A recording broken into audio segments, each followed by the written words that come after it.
Hinihintay ko doon pala lumusot. Dito kayo, dito lang. Kulit yung dito. Ah, kaya?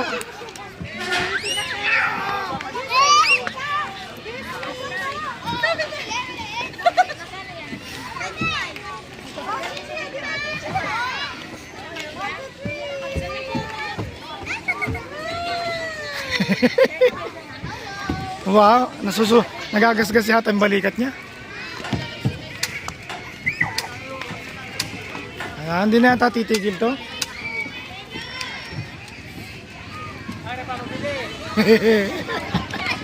Ayaw na, tuloy-tuloy na siya.